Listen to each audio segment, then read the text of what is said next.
first light of dawn was just beginning to touch the horizon, but for Hanuman, a fire was already burning within. He had found Sita, a beacon of hope in the darkness of Lanka. He had delivered Rama's message of love and reassurance and held her sacred token, a promise of rescue. But his mission wasn't complete.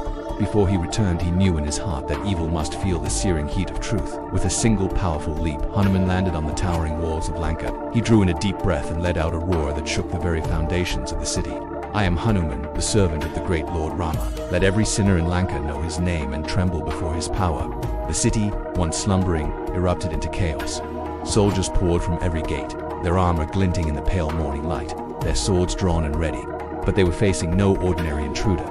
Hanuman began to grow, his form swelling until he was as immense as a mountain, his eyes glowing like twin bolts of red lightning. He uprooted massive trees as if they were mere saplings, tore down ornate towers with his bare hands, and swatted away demon soldiers like dust motes in the wind. Thousands swarmed him, archers whose arrows clouded the sky, giants whose clubs could shatter stone, and grotesque monsters born of dark magic, yet none could halt his righteous advance. He moved like a force of nature, a tempest of divine will. Then, from the chaos, a figure of immense power emerged. It was Indrajit, the mighty son of Ravana, a master of illusion and dark sorcery. He unleashed a storm of enchanted arrows, each one carrying a potent spell. Hanuman, with a knowing and silent smile, allowed himself to be struck. He thought, let me be bound. Let me see the face of this arrogant king I have come to warn. Wrapped in unbreakable magical chains, Hanuman was dragged before the throne of Ravana. The demon king sat upon a seat of gleaming gold, his 10 heads sneering, surrounded by his sycophantic ministers and licking flames.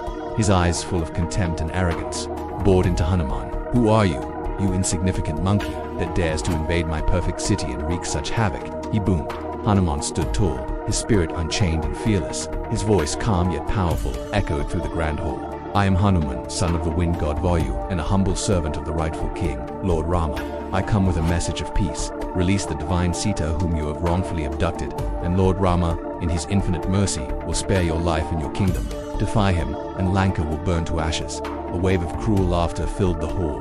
Ravana leaned forward, his face a mask of derision. Burn his tail, he commanded his guards. Let his own arrogance become the torch that lights his demise. Immediately, the guards obeyed. They wrapped Hanuman's long tail in layers of cloth, drenching it in oil. A torch was brought, and the flames leaped high, engulfing his tail.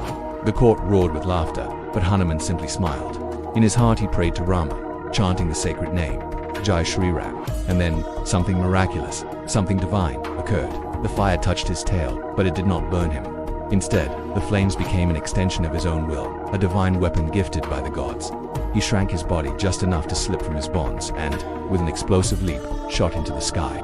He became a living comet, a storm of fire streaking across the golden city of Lanka. Everywhere he flew, roofs and towers erupted in a brilliant, terrible blaze. The golden city, once a symbol of wealth and power, now glowed a furious red, as if the sun itself had fallen from the heavens and shattered upon it. Palaces cracked and crumbled, and demons ran screaming in terror through the streets. And through the roar of the inferno, one name echoed between the burning walls. Rama. His task complete, Hanuman flew to the edge of the island and dipped his fiery tail into the vast ocean. The flames were extinguished with a great hiss of steam. He stood upon a high mountain, gazing at the burning city. A wave of compassion washed over him. He thought, this is not an act of destruction. It is a necessary awakening. May they remember this fire not as a symbol of hate, but as the purifying light of truth. He turned his gaze toward the Ashoka garden where Sita was held captive, and though he could not see her, he bowed his head in reverence. "O mother," he whispered to the wind, "I have delivered Rama's message and shown them but a fraction of his power. Now I return to him, carrying your words of hope." With one final, mighty leap, Hanuman launched himself from the island. Soaring back across the ocean toward the rising sun, the ocean wind embraced him like an old friend, and from the heavens the gods showered celestial flowers upon his path.